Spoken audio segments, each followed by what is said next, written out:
Selamat siang, Bapak dan Ibu. Selamat datang dalam webinar Preparing Next Gen for Future Challenges yang diselenggarakan oleh The Jakarta Consulting Group. Perkenalkan, nama saya Angela. Saya bertindak sebagai moderator untuk webinar hari ini.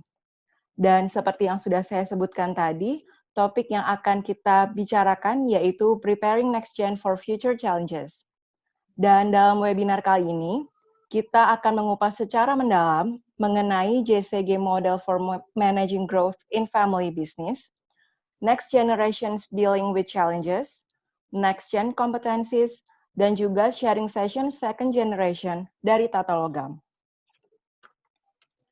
Adapun susunan acara untuk webinar hari ini adalah yang pertama pembukaan, kemudian yang kedua adalah penyajian materi oleh para pembicara kita, kemudian sesi tanya-jawab, dan yang terakhir adalah penutup. Baik Bapak Ibu, sebelum kita mulai penyajian materi oleh para pembicara, saya akan memperkenalkan terlebih dahulu profil singkat dari The Jakarta Consulting Group, serta pembicara webinar kita pada hari ini.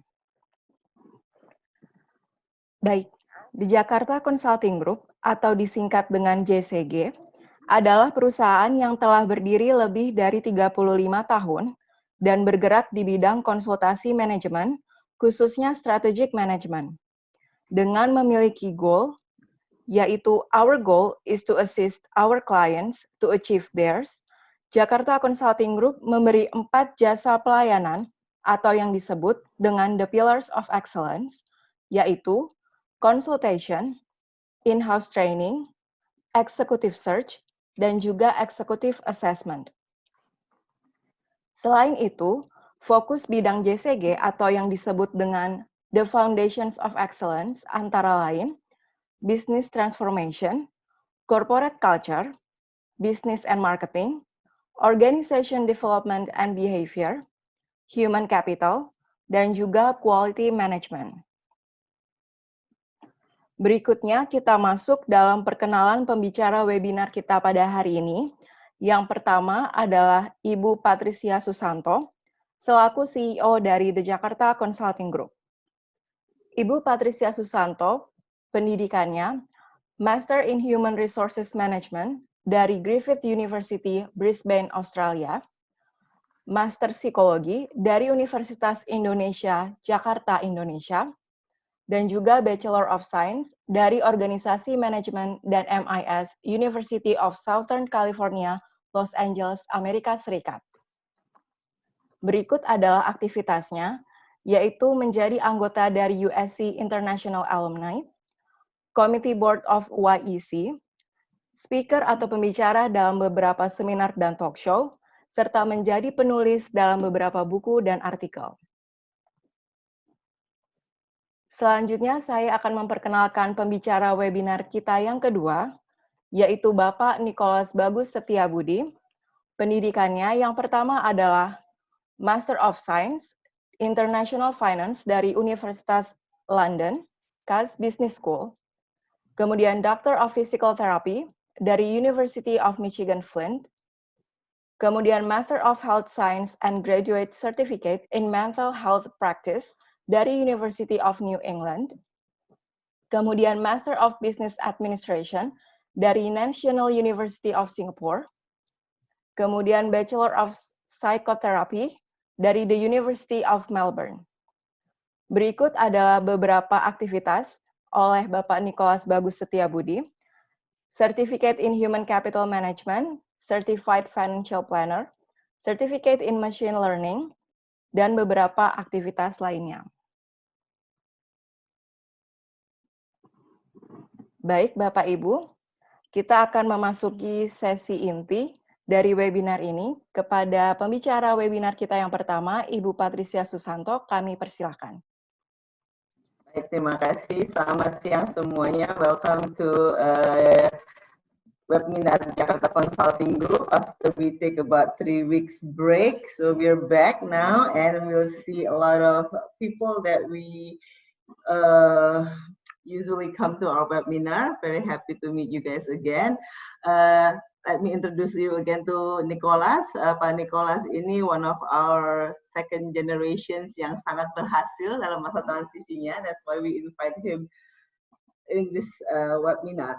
Topik kita hari ini adalah preparing next generations for future challenges. Saya nggak akan lama-lama karena kita biasanya sudah ngobrol sendiri-sendiri, tapi kita akan nanti big chunk of this webinar adalah ke Pak Nicholas ya. Saya cuma memberikan foundation atau theoreticalnya saja dari sisi consultant, how we usually approach this and why we think preparing next gen for future challenges is very important now more than few years back. So let me get to that very quickly, and then kita akan masuk ke sharing session karena menurut saya Pak Nicholas itu akan menjadi speaker yang bagus sekali. Kalau yang sudah ikut seminar Jakarta Consulting Group biasanya sudah tahu kalau kita ini biasanya di family business. The past 15 years we handling multi-family business, kita melihat banyak issues. Nah, isu di family business sebenarnya is almost the same. It's almost the same. We have 7 issues. The big chunk of it is value conflict, masalah suksesi nggak pernah selesai, masalah manajemen structure, alignment, compensation, kompetensi, dan juga revenue distribution. In this seminar, in this discussion today, we'll focus on transformation. Now, that's why we'll see a lot of second generation, third generation in this webinar. Ada Pak Swedia, mungkin Pak Datuk kayaknya yang ini paling senior Pak. Beliau adalah my dad's friend, so you can share nanti juga dengan kami your wisdom in handling the family businesses. Transformation ini yang kita melihat menjadi masalah paling penting atau very crucial karena di sini we have to understand the family dynamics, we have to understand the intention of the individuals, dan kita juga sering melihat bahwa background keluarga itu menjadi lebih penting dibandingkan dengan yang lainnya. Contohnya, what we see so many times adalah banyak banget kok misalnya ya, Hans is my cousin, so I can say this. Hans, dia sekolahnya pinter, tapi dibandingkan juga dengan Jessica also my cousin, so I can pick on them. So Jessica ini sekolah juga pinter dua-duanya, tapi yang satu kok kerja di family business, Hans cepat ya ini nggak burn out. Tapi sebenarnya kalau dibilang dari background keluarga, background pendidikan, semuanya hampir mirip. Tapi kenapa satu cepat burn out dan the other one masih konsisten dan even lebih bagus hasil kerjanya.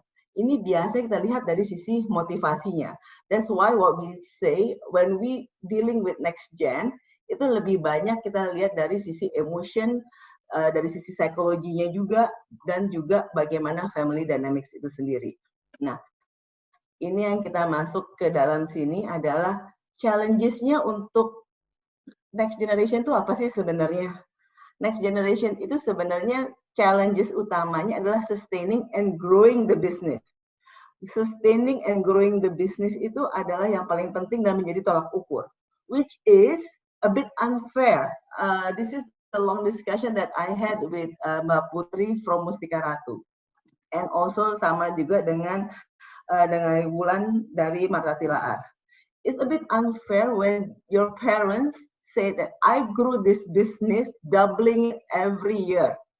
Sekarang for us to grow the business 10% itu dari jumlah value-nya yang sudah luar biasa. Jadi the challenges adalah sustaining and growing the business against their target. Nah, itu yang biasanya kita bilang that's one of the biggest challenges, but this challenges is faced by many professional CEO maupun family business CEO. Nah, kemudian yang nggak ada yang menjadi repot adalah navigating the family dynamics. The family dynamics, if you know about family business, we have those people that are owners, and then we have those people that are the managers, and then they just own the company. That make it complex is when the three triangle interact with each other, and that's creating a new family dynamics. Ditambah lagi, kita juga mempunyai orang tua yang luar biasa Superman-nya. Ini yang kita selalu bilang adalah our parents, our grandparents, those yang from third generation, those are Superman, and they're still alive, they're still very active, and how can the next generation become their own person while living in shadow? That's basically a lot of the disgruntlement among how can I prove myself? How can I be appreciated if everything that I did is always credited to my parents or credited to my grandparents? Ini yang biasanya separation antara orang tua dan anak ini menjadi penting. Nah, pentingnya itu gimana? Biasanya because we see the challenges adalah capitalizing on the advantages. Kalau saya ngobrol dengan para professionals dari family business, mereka selalu bilang, ini anak-anak sudah punya semuanya.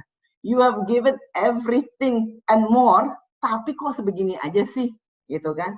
Kok segini aja sih dah hasilnya? We give you so much, we give you the education, we give you all the facility, everything you name it, but kok segini aja. Nah, itu biasanya challenge-nya yang nggak bisa diambil oleh anak-anak adalah how to capitalize on it. Karena kita di comparison dengan yang lain. Nah, ini orang-orang tua, kalau ada yang mau punya anak, ini orang-orang tuanya, it's not a parenting class, but it make sure that you see your kid as individual. Jangan compare to yourself atau under the shadow.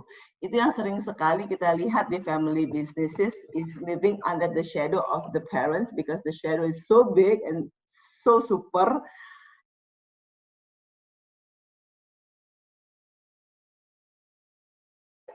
Nah, ini salah satu yang paling berat adalah living in the shadow. Tapi sebenarnya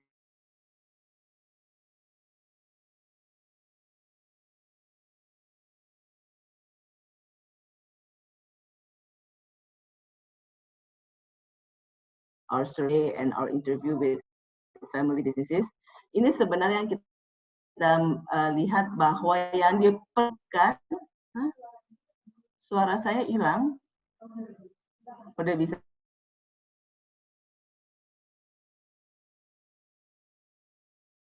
Kompeten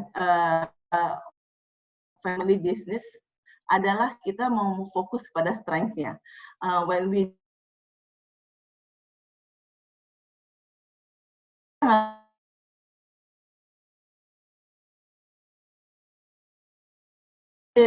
dia nggak on time dan lain sebagainya, fine, we take that.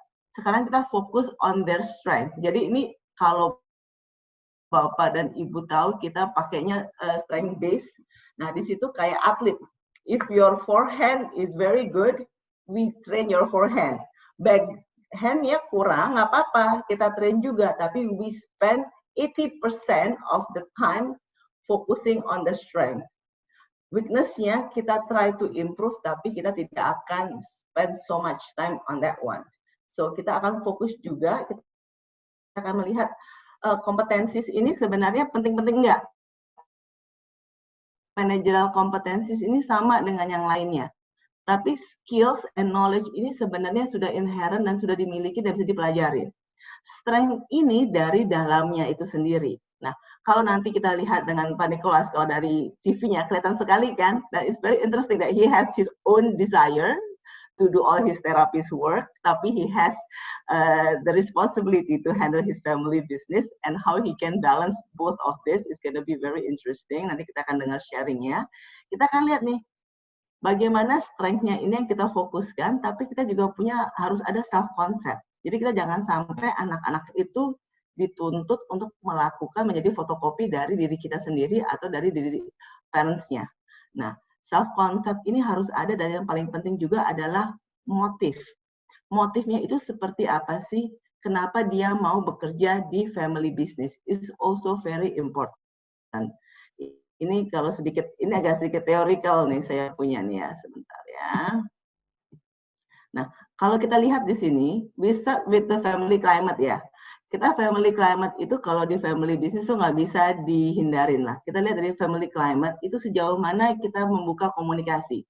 how often we communicate. Last webinar was about all communication on family business, how we communicate with one another, how we discuss, and how are we going to have a communication forum within siblings, between intergenerational, seperti apa, seberapa banyaknya sih sebenarnya anggota keluarga yang aktif dan yang tidak aktif, itu jadi lebih penting. Authority level itu siapa sebenarnya? Who hold the authority?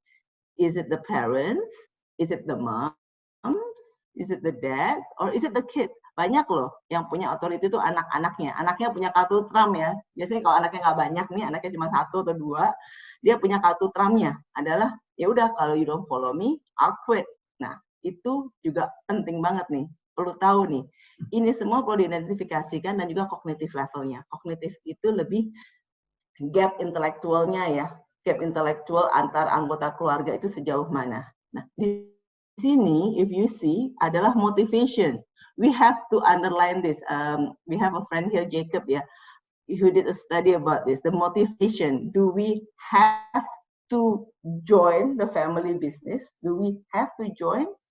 We have no choice. Atau we want to join? Ini kenapa tadi yang satu bisa burn out, yang satu nggak burn out? Karena kalau I want to join, berarti from inside myself, I really want to join this family business because I can learn and I can grow from it. Apa I need to join just to protect my interest? I don't want to join, but I need to join just to protect my interest. Ini biasanya kita lihat di third generation. Kalau udah masuk ke third generation, banyak sekali anggota keluarganya mungkin want-nya dikit, need-nya besar. Need-nya itu lebih, I need to be here. If I'm not represented in the family business, wah bisa bahaya nih untuk keluarga kita. Kalau yang I have to join, ini yang biasanya paling cepat burnout-nya. Begitu you have to do anything, ya cuma sebentar kan, pasti kan. Ini bisa juga karena kompetensinya nggak ada, atau dia juga minder bahwa if I'm not here in the family business, mau kemana lagi, gitu kan? Mau kemana lagi nih? Nah, ini nih biasanya kita melihat di motivation-nya ini menjadi penting sekali. Jadi when we doing assessment center, now we doing next generation assessment center, we identify, biasanya not here, but we identify in this section. The motivation-nya itu sebenarnya untuk join family business nih apa? I want to join, like I really want to join, I want to make this big. Apa I need to, ini agak-agak kepaksa sebenarnya, tapi ya udahlah nggak apa-apa. Mendingan daripada kalau I have to. Ya. Jadi ini kita mesti lihat juga ada di mana sebenarnya next generation ini. Kemudian kita juga mesti lihat nih, kalau kita lihat kompetensi, kita melihatnya kalau strength identification adalah interpersonalnya.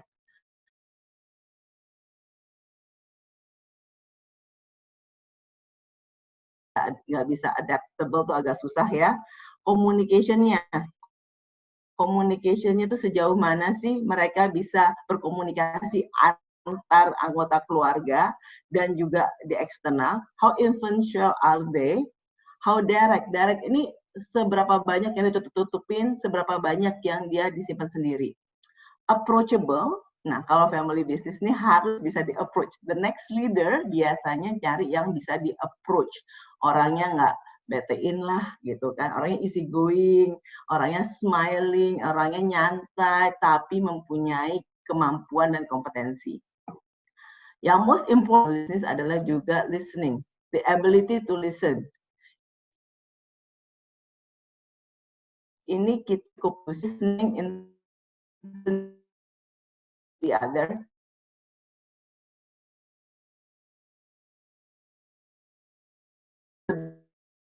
Sudah generate sama dengan famous friends.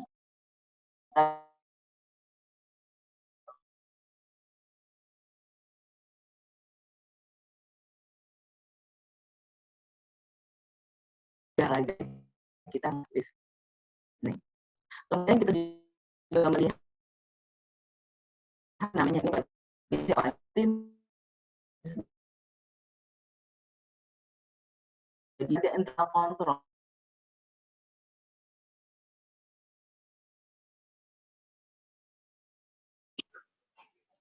Halo.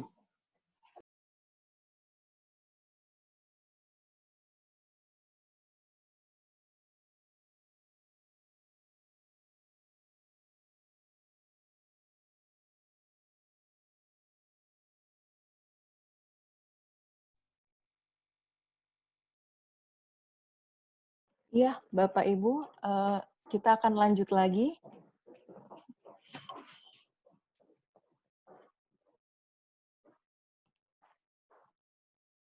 Sudah tersambung semua ya Bapak Ibu?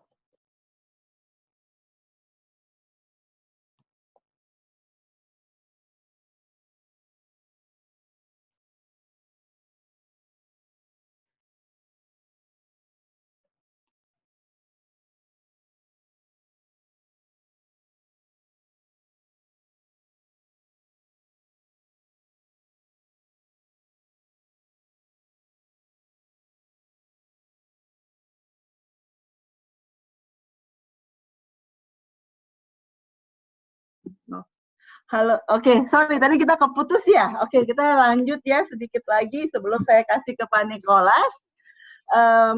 Kedengeran nggak suaranya? Kedengeran Bu sekarang?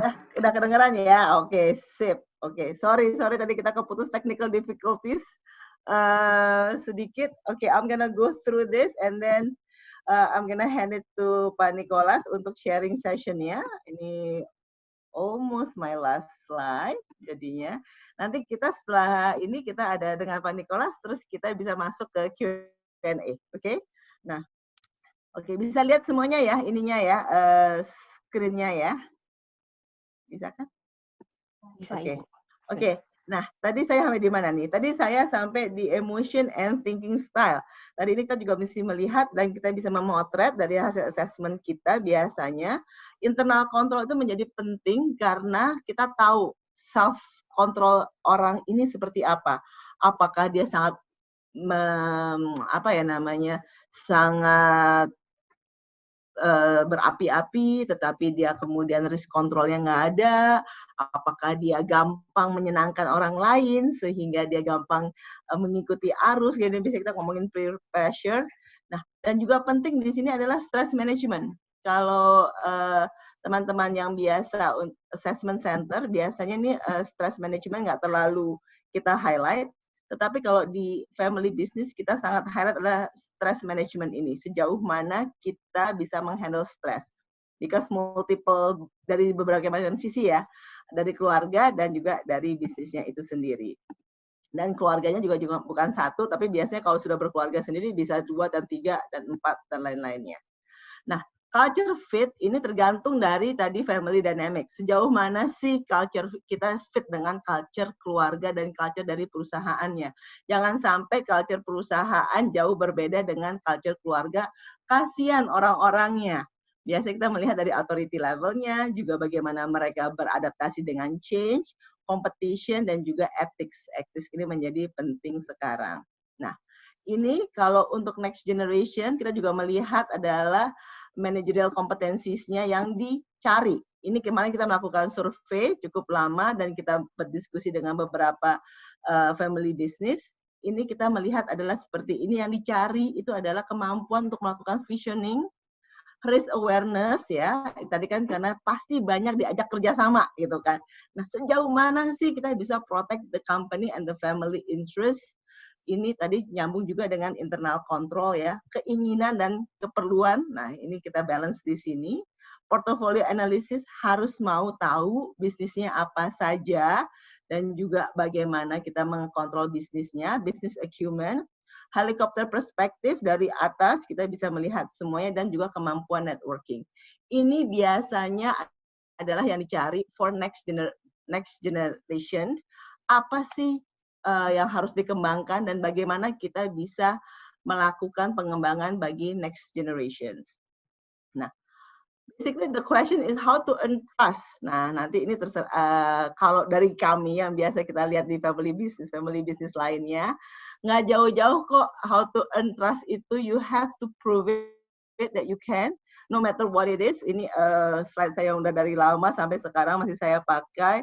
Karena everybody said the same thing. When we interview them, when we interview first generation, second generation, third generations, itu nggak jauh-jauh jawabannya adalah you have blood, sweat, and tears. Jadinya untuk trust from the next generation or from the previous generations, you have to put it in your whole self. Jadi jangan bilang kalau jadi anaknya yang punya itu enak gitu kan. Selalu kita melihat, jadi anak punya enak, very luxurious life.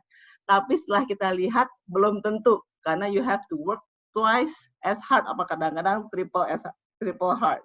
Nah, ini dari saya, kita nggak buka question and answer dulu, kita akan masuk ke Pak Nicholas langsung ya, Angela ya. Dan setelah itu baru dari Pak Nicholas kita masuk ke sharing session kita.